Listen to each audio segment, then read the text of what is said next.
site. We'll kind of start from there. All right. Perfect. Well, first of all, welcome everyone. Really appreciate you taking the time tonight to be here. It's really a testament to the community and the interest in this space that you made time for it. So really appreciate it. This is our third meeting on this project in an open house opportunity to see what the final design looks like and answer any additional questions that might be out there before we move forward towards construction. So I will go ahead. Can everyone see my screen okay? The slide of the aerial, it sounds like at least it was showing up pretty well. Yep, I can see it. Okay, great. Thanks, Brett. Wonderful. Well, I will go ahead and start to the next slide here. Just to give you an overview, kind of what we'll do here tonight, we'll do a brief presentation followed by group discussion. And just to keep the meeting running smoothly, if you could keep yourself on mute and we'll kind of cut out on some of those background noises. There will be an opportunity, as I mentioned, for group discussion afterwards. If you do have questions, though, that pop up as we're going through the presentation, I know what it's like to have the thought leave, so please go ahead and type those in the chat, and then Brett will be responding back as much as we're able to, and whatever we can't get to in that chat, we can post in the meeting minutes on the site to make sure that those questions are addressed for the project. After the meeting, the recording here will be posted on the website, as well as we'll do an FAQ and attendees list that can all be available if you wanted to revisit the content or share it with someone who's unable to be here tonight. So with that, we'll do introductions. So my name is Mary Norton. I'm a landscape architect in design and construction at the City of St. Paul. And project manager for the Victoria Park Multipurpose Athletic Field. And we have some other city staff here tonight. Brett, do you want to go ahead and introduce yourself? Yeah, hi everyone. My name is Brett Husong. I am a landscape architect and colleague with Mary, and I've worked on several projects around here. Some of you may be familiar. One was the feasibility study for the stormwater. And then I've worked on other construction installations throughout the park. So I'm glad to be here. Thanks. Great. Thanks, Brett. Andy, did you want to introduce yourself? Yeah, Andy Rodriguez, Recreation Services Manager for the Parks Department, oversee our rec centers throughout the system and athletic programming. Thank you. Great. Thanks, Andy. And then we also have Adam. Hi, Adam. Oh, you're on mute, Adam. Sorry. There you go. That's okay. We've all been there. I try. My name's Adam Robbins. I'm the Natural Resources Supervisor for Parks and Rec. Myself and my staff maintain the natural areas, garden spaces, and provide in the park system, and we provide environmental education and volunteer opportunities as well. So we do a lot in our small natural resources team. Wonderful. Thanks so much, Adam. And I don't believe we have Karen here with operations and maintenance, but they're very much a part of the broader conversation and the leading up to this and future needs of the park would be Karen Misevich. So, all right, I'll go ahead and switch to the agenda here. So first we'll talk about foundations, kind of process and summary status. And for those of you who have been on the call, I know you've probably seen a handful of these slides, but we wanted to make sure in case we had new folks to the conversation that we have a basis of kind of where we've been, where we are, and where we're going. So we'll start there, and then we'll talk about project composition. So what makes up the project, what makes up the existing site, the budget, and kind of what can we be expecting will be implemented here. And then we'll take a site-specific dive and look at the final design and take a deeper look at some of the questions that have come up or issues or concerns that we've heard over the series of last few meetings. We can talk a little more specifically on those studies. And then we can talk next steps. We can talk about the schedule and what's to come and open it up for questions and comments. All right, so foundations, process, summary, and status. So as a baseline for approaching all projects and parks, we use these tools to have a lens on how we're developing places. So on the left, you'll see an excerpt from the Parks and Recreation Vision Plan, and really the goal in that guiding document is to make sure that we're providing quality spaces that can achieve those active lifestyles, vibrant places, and are responding creatively to change that really make Parks and Recreation a pivotal piece of quality of life for residents within the city of St. Paul. Another really important piece of our decision-making process is over on the right here. You can see the many different decision factors that go into designing a space. So you are here tonight. Again, we really appreciate your time in that. A very important piece of this, of these factors is the community and the community voice. Obviously, this is a space within the community, and it's something that we want to make sure we have represented and are balancing those needs. But throughout that process, there's other layers we have to weigh in that balance. Obviously, meeting the system needs, so recreation system wide, making sure that we're filling gaps where needed, and making sure that we are responding to the needs in the system.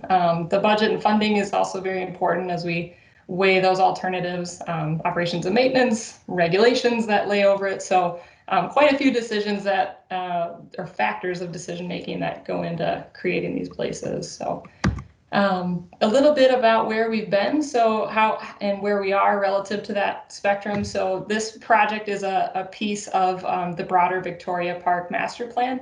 The master plan process began back in 2012, and through that master plan process, there was a series of design advisory committee meetings and open house that happens. And what that work did, what that work does is really create the foundation or a guide document to the various projects that we begin to implement as opportunities arrive. And so once that was formally approved, again, we use that as a guideline to pick those pieces of where we're going to move next and how we're going to develop that broader vision.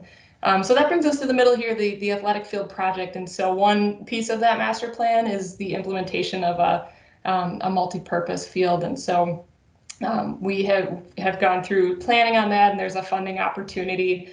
So we, as part of the outreach, we went back to the DAC, or the Design Advisory Committee, to get some feedback on how we move forward with that process and refine scope. And now we're at the point where we're at a final design, and we can begin to put those pieces forward. On screen, you'll see the Victoria Park Master Plan, so a little bit about that guiding document. I think one thing that's important as a refresher on this document, or how this is in general formed, is really the area, generally speaking, north of the tracks is defined as an active park, so where we would see more active recreation. On the south side of the tracks is more of a passive park, or generally defined strengthening that natural resources connection to the river and those natural open spaces. You'll see on this slide several areas that have been shaded in green. And what that indicates is pieces or projects that have sort of moved to that next step, so to speak, in implementation. So whether it's physically constructed trails or habitat areas that have been enhanced or created, or if it's a planning piece, so planning and design, for example, for the South Play area, so, or the feasibility study for the stormwater feature. So kind of those next steps towards implementation. And where we're looking here, what the project conversation really is focused here is on this athletic field and moving towards construction of that. Take a look back at the timeline here again, kind of how we came to where we are now, going back to 2012 with a master plan in the series of community meetings. In 2015, a few pieces that were implemented, so the Stewart Avenue extension and the trail, the berms went in, as was mentioned kind of early on here when we were looking at the aerial. The wells capped, the design, as I mentioned, for the play area happened 2016, 2017, as well as the stormwater feasibility study. And then how we kind of came to be where we are today in 2019, the Housing Redevelopment Authority transferred the land to Parks and Recreation, and the remaining funds from that became available to implement the athletic field. So over here, you'll see that same list of priorities that came out of the master plan and where they're at in their phase. One thing to mention here, we are in the process of pursuing a grant with the DNR for a picnic shelter and restroom on the north side. So that's something in the works that we're working towards. And again, kind of how we balance pursuit of the next project and strategic funding. Some things align better with certain grants that might be available or certain funding opportunities as they come along. So why the multi-purpose athletic field next? I think the way, again, getting back to how we select that kind of next project is really a balance of system plan needs that are out there, which show an increasing popularity for turf field sports and identifies a deficit in those field sports within neighborhood and community parks. So we know that that deficit exists. We also have a spot for it in our master plan to implement. And so when you overlay those that funding opportunity, it helps us arrive at this next decision point. So project composition. So what makes up this park and this space? I think it's really nice to look back at the evolution of the site, just to look in an aerial of how much this has changed and how much work has happened to this site to make it what it is today, and the great resource and park that it is, and think about kind of what it can be as well as we all work towards it. Back to 1923, it was a quarry, for those who aren't familiar with the history way back. And then in the 90s, it was used industrial use for ExxonMobil. You can see the aerial changing in that land use. And then in 2009, the HRA acquired this property and began to remediate it to recreational standards. So one thing I think interesting about this site is the fill from the Central Corridor Light Rail project was used to build up this site. And so quite a bit of that has been capped, or the site has been capped using that fill to bring it to the site you see today. And today there are a series of trails that have been implemented throughout parking lot facilities. And again, quite a bit of work in natural resources, as Adam mentioned. So a view at the site itself. The site where we're looking at for this field, as we get down to scale, is at the corner of Victoria and Adrian. It will be at this particular corner. I mentioned the stormwater feasibility study that's been done. So in the future, after this field is constructed, there will be that plaza, or that entry here as part of the vision. So it begins beyond that. We're leaving space to be able to implement that in the future. So that's a part of the bigger picture. But currently the interior trail access is at Montreal Way, which is this photo down here, and currently open space and native plantings. The existing soils, it's worth noting, we have done soil borings in this area to just ensure that the capped soil is of a high enough quality that we can begin to move forward with design and implementation of a field here. So why turf athletic fields? I think that's something that is certainly worth digging into a little bit further. I know that's something that has come up in conversation throughout the past few series of meetings. Why would we be moving toward this? Why not natural turf?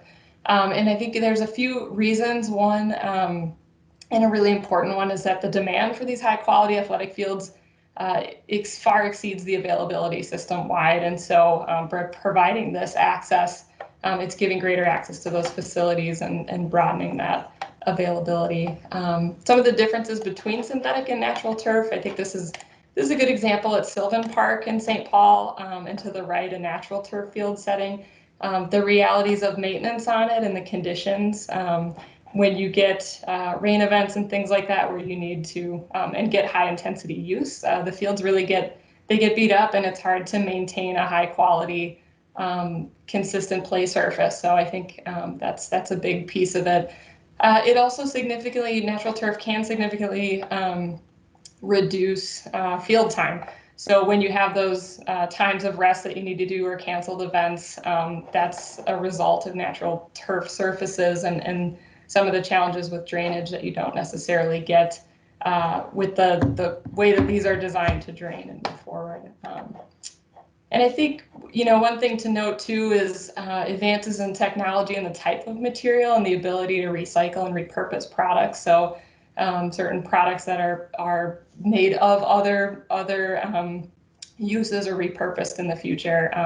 When we look at a life cycle of the turf field at 10 to or 15 years, what can be done? You can recover the surface, so not necessarily have to landfill it, but there are products where you can go over it again, so that you can repurpose it in that way. So there are some options to kind of look at the bigger picture of the life cycle or closed loop thinking on these synthetic products. So what composes the budget? The budget is 1.1 million.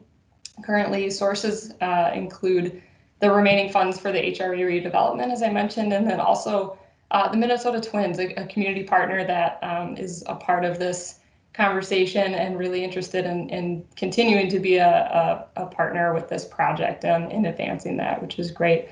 And the way that this project will be bid is it's going to be designed towards this advanced design, but we're looking at a base construction project to make sure that we can get in the base synthetic turf, programming for baseball, soccer, and lacrosse, and partial fencing for circulation. Depending on how those bids come in the spring, we may be able to award bid alternates of field lighting, site furnishings, and things like that to be able to get kind of the full picture. Okay, so now we will dive into a more site-specific review to look at what this field is made of here. So as I mentioned in the previous slide, the way that we're approaching this is with a base design, so making sure that we get in within the budget that we have to make sure that we get the essentials of the base in, and then we can award alternates or advanced design. So you'll see those areas in yellow. So the base design is really this is a roughly 85,000 square feet synthetic turf field with programming for youth baseball, adult soccer, and lacrosse fields. The idea, we will have fencing or partial fencing. One thing that's really important to the community, is to make sure that this is available all the time. And so while there will be fencing for safety reasons, for errant balls, we want to make sure that it is available to the community. So not a locked facility, so that remains an amenity. Some things to note here as well. So we'll make a connection down at Montreal Way to get into the facility, and there are a couple mature trees. We hope to be able to limb those up, remove invasives on the bottom so that we have kind of a nice entry into the space. And one thing to note too is the way that this is going to be kind of set in the existing landscape. We want to make sure we're buffering this area with native plantings, and so that we'll have mown maintenance or mown edges, so to speak, for maintenance. But beyond that, we want to make sure that the park setting and the native landscape can provide a buffer to that. I think one thing also important to note here, just from a site perspective, run my cursor along here, is a sewer easement that exists. So we're also being conscious with our outfield or the extents, because there is a sewer easement that runs under the grade there. So anything we go over the top of that, we want to just make sure that we're cognizant of that, any restrictions that might be a part of being able to go over the top of that for an expanded outfield. Looking a little bit at the site specifics of this field, I mentioned the perimeter, really trying to maintain that native character or a softer character to the park. And so I think what we'd look to do is to have those edges between the field to really be mature native plantings. We'd keep a maintenance edge where we can, but then again, allow that buffer to continue and make sure we're anything we are introducing would be native mixtures that promote pollinator friendly species. An example here below is just to give you an idea of the scale that we're looking at and some of those fencing heights that we would see, kind of typical backstop in a community field. And the idea of partial fencing, that gaps would exist in the fence that you can that community members can use at any time. I highlighted some of the site furnishings and lighting in yellow there as part of that advanced design or that next step that we would want to do to be able to provide more amenities on site. Another item that we've heard certainly some interest in and some concern about is relative to lighting. So Obviously, that's something we want to make sure that we look into further. And one thing that we took a look at from the last meeting is specific to advanced design and lighting, and what does that mean to spill? What does that mean to ambient light? So there's potential for between 4 and 6 fixtures for this field to get the adequate coverage that we're looking at. But I think one thing to note is the advancement in technology, or some of the perceptions from existing lighting, that lighting now with cutoff fixtures, to the ability to control light, to really be able to illuminate the field and minimize lighting beyond that. So what this study looked at was the foot candles across the field.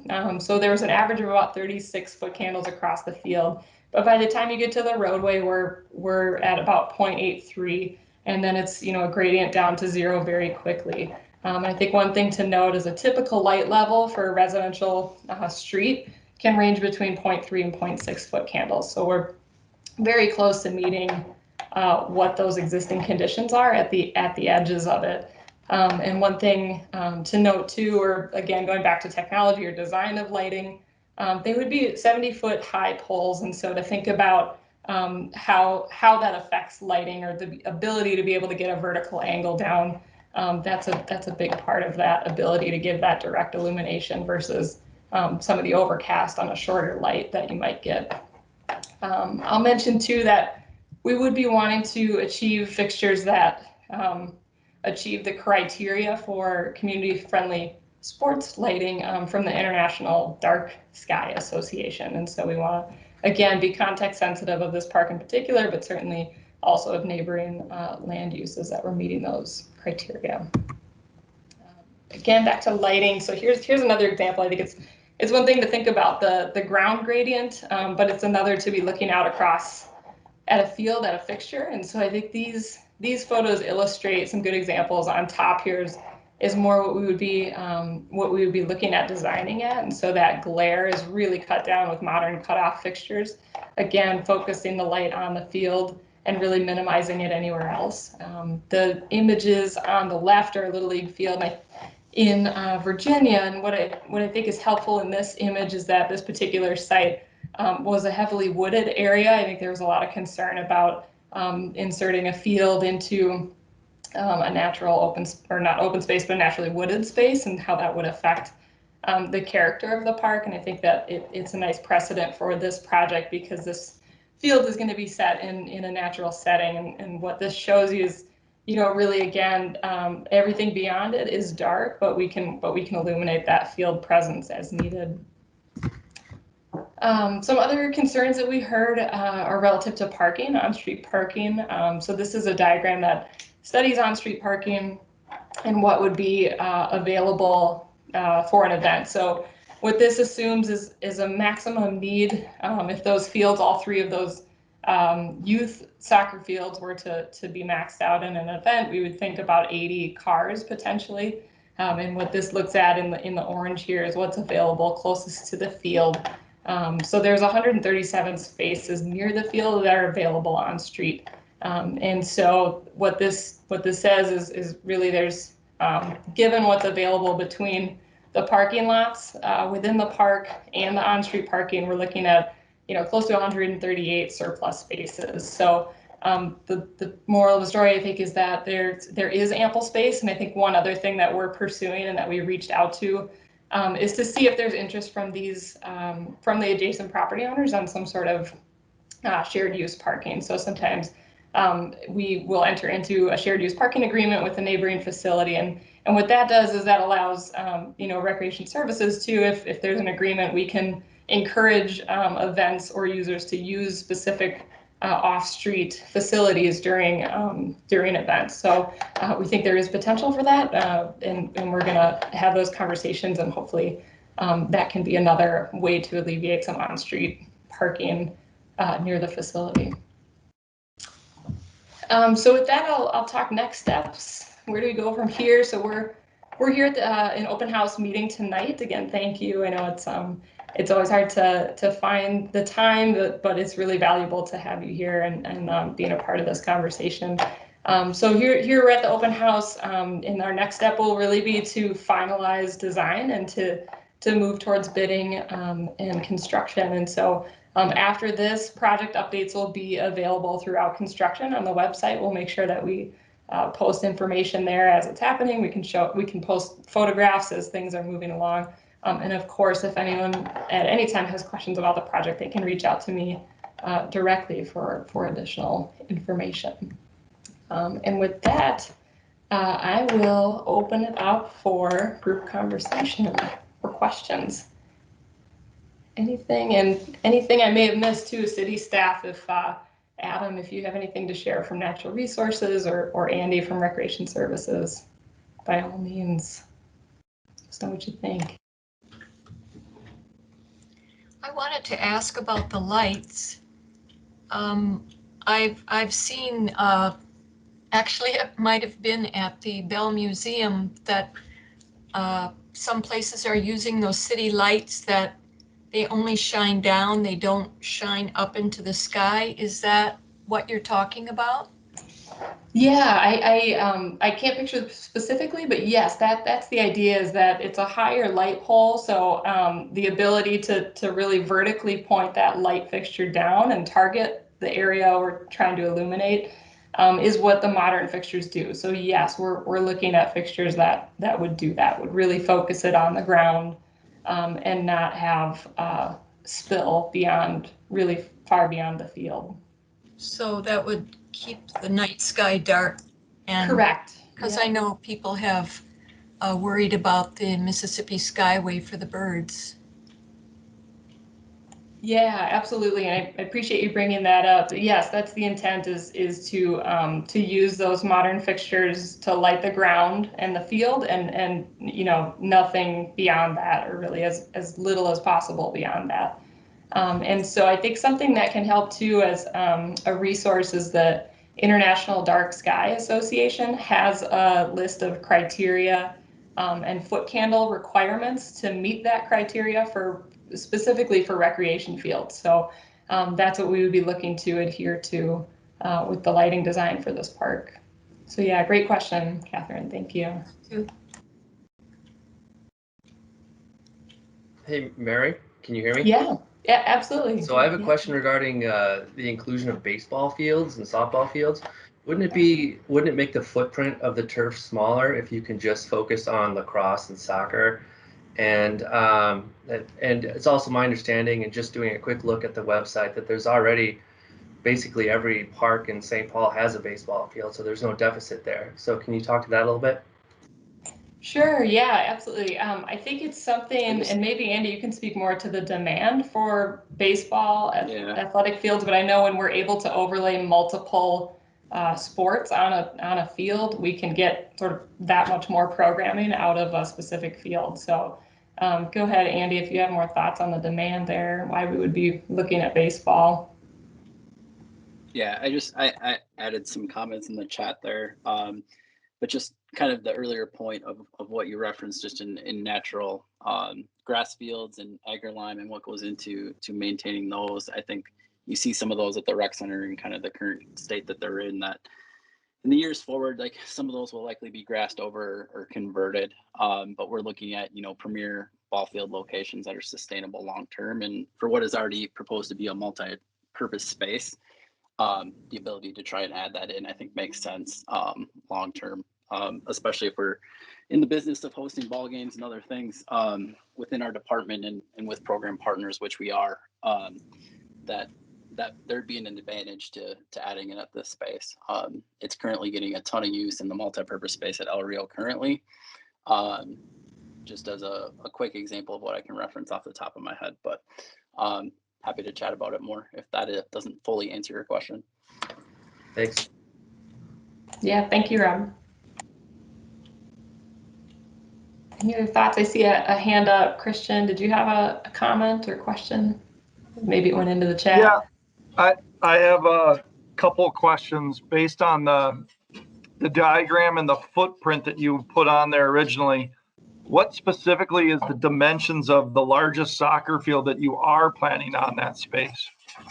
And then my other thing that I was going to ask is in relation to the baseball fields, I really do see, especially in that immediate neighborhood, a higher demand. Losing the Ford field, the largest field at Ford, over by the Ford plant, really affected the number of spaces that you have out there, especially with a fenced area. And I think that that's really, really critical. I attended the meeting on the possible renovation of the Highland 9 golf course too.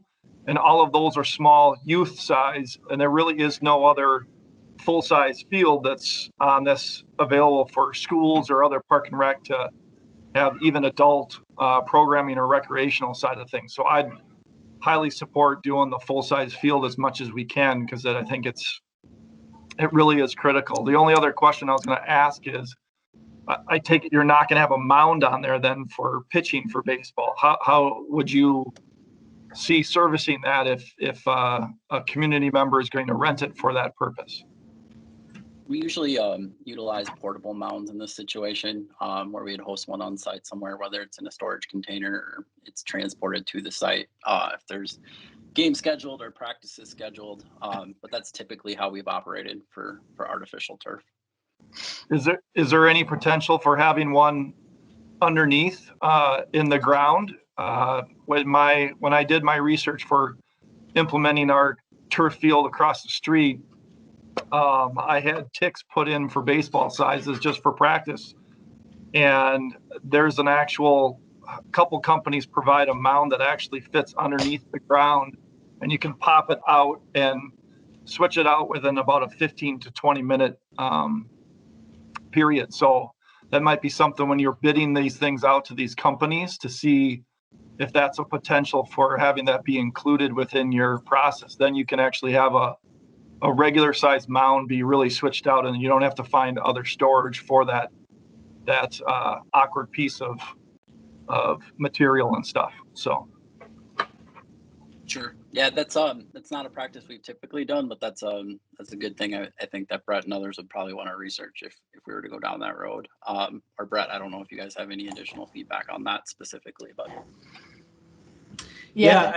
that's something I haven't considered at this point, but I think as we're going through the process, we can look at it and see if it's feasible.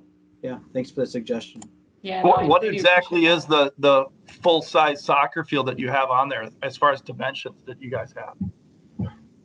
Let's see. I don't have it specifically on here. It looks like we're looking at a full size adult field. Oh, sorry, this is baseball, 310. So given the scale, we're probably at what, like 350?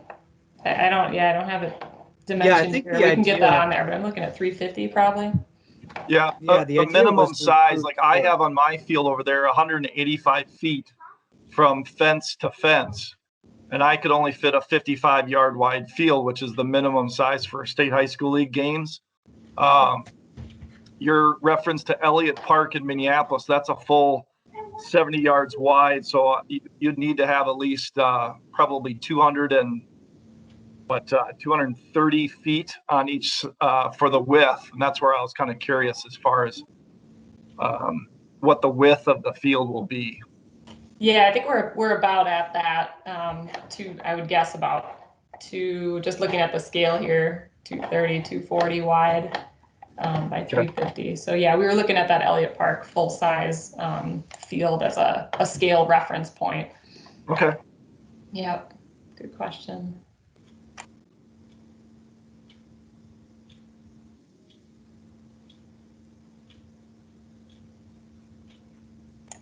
Any other thoughts or questions, concerns?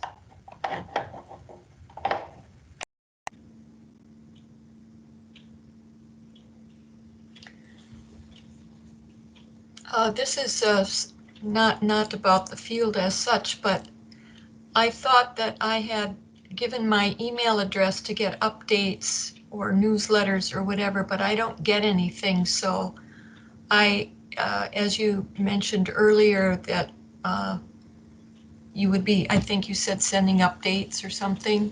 I don't know why. Yeah, them. I apologize. Yeah. Tanya sent me notification of this meeting on Facebook. Otherwise, I wouldn't have known about this either.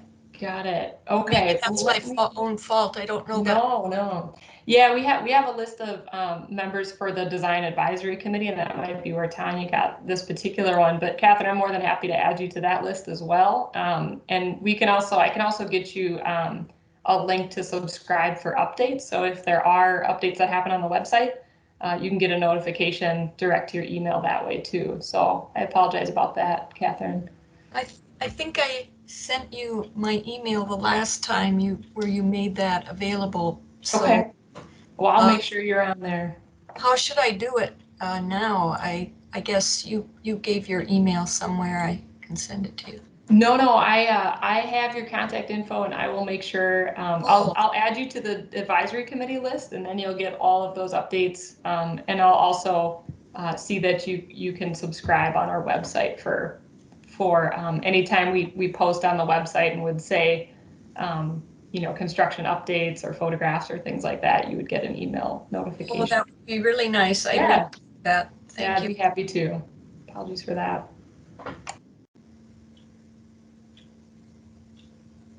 Mary, there's one other suggestion by Christian, please. and he's saying to do netting for the backstops instead of fencing, Oh, because that might be more appealing to the eye. got it. So, yeah, that's a good suggestion. I think we do that at another park at Sylvan. Oh, okay. Yeah. Close. So, thank you. Great. Thanks, Christian.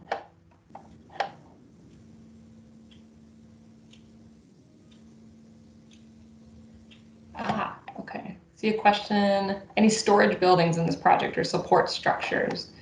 So that's a very good question, Tanya. I think not as part of this base project, but we are pursuing a grant with the DNR currently, an outdoor heritage grant for the north restroom and picnic facility as part of the master plan. So definitely something in the works. And that would be a restroom facility, storage, picnic shelter type structure. So I hope that helps. We hope we're moving towards that in the near future. What's the timing on that? Because it seems like if you're having 3 soccer fields going on, there's going to be a lot of kids that need to go potty.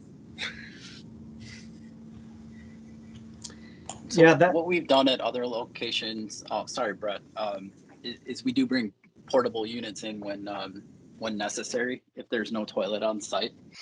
So that's been a standard practice for us for spaces that see a higher volume of use, or if there's games, practices, we would place those in a specific location for a specific time period. But that's how we've addressed it at other locations. Thanks, Andy. And I'll just add to it that we are applying for the grant, which is due here in a week or two. And I would assume that we would understand if we are awarded the project, which would be in fall. So there would possibly be an overlap where we would need the temporary restrooms. But hopefully we receive the grant and we can proceed in the spring of next year.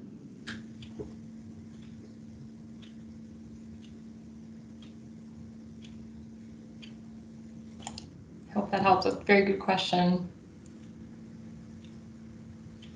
See a hand raised. Josh, do you have a question? Welcome.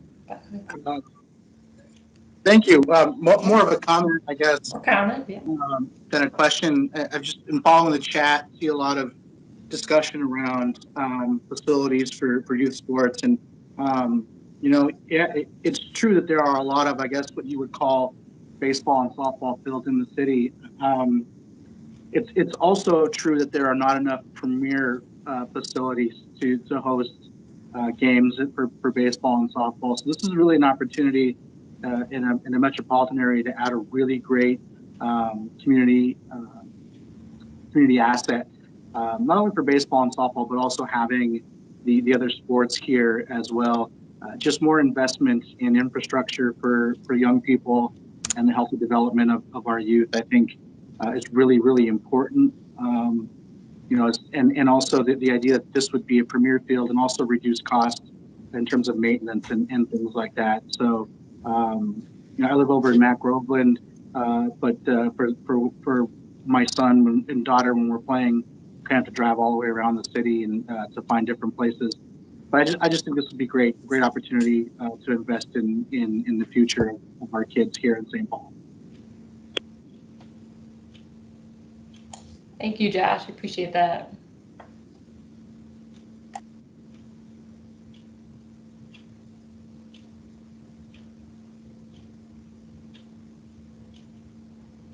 Great.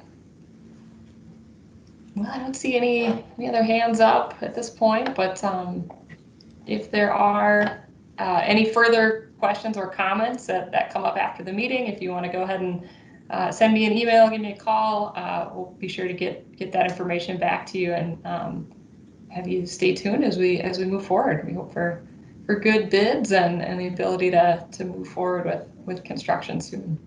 Mary, can I ask one more question? I guess Please, it just popped in my head. Go for it. What do you, obviously you have the fence that's on the side that's near Adrian and towards Nova because you're going to be adding walk paths and stuff like that. But what do you plan on using for the border connecting on the outside? Is it going to be similar to McMurray where the what do you call it? The cement part that you have to surround everything? Is it going to be buried, or is it going to be above ground, or is it going to be does that make sense? Like, what is the border that would be along the south? Yeah, it does. And we would look to utilize that, I guess the nailer board, the detail, the fence would probably come off of that. And for any sort of ability to, if we had to do some sort of temporary fencing across the field, we could do that for outfield fencing. But the goal is to utilize that concrete edge for a clean fence edge. And then where we do have gates, to have those openings again, so that it's not a locked facility, but something that's can contain play balls, but allow community access, if that helps. Okay. So I guess my other question that I have on that would be this advanced design part that is highlighted in yellow.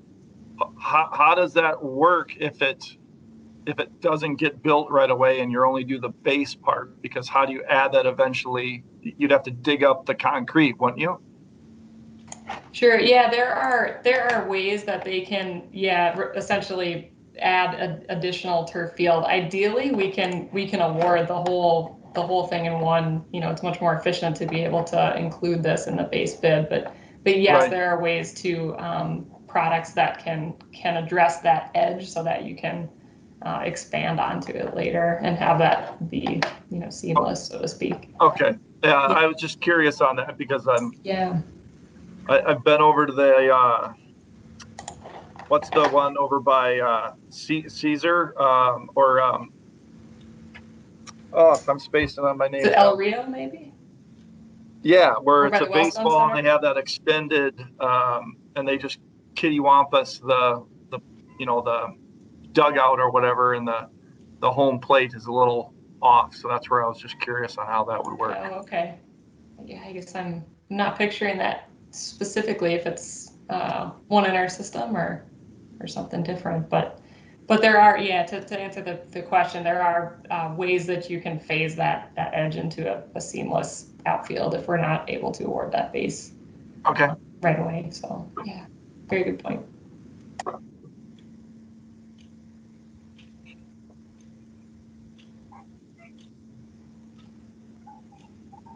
Well, thanks, Mary. I just wanted to add that we are planning. This is our last meeting where we will refine the documents, like Mary said, and then put this out for bid. So I think you said we'd put up a fact sheet and we'd respond with any other emails. So thanks, everyone. Yeah, thank you all very much.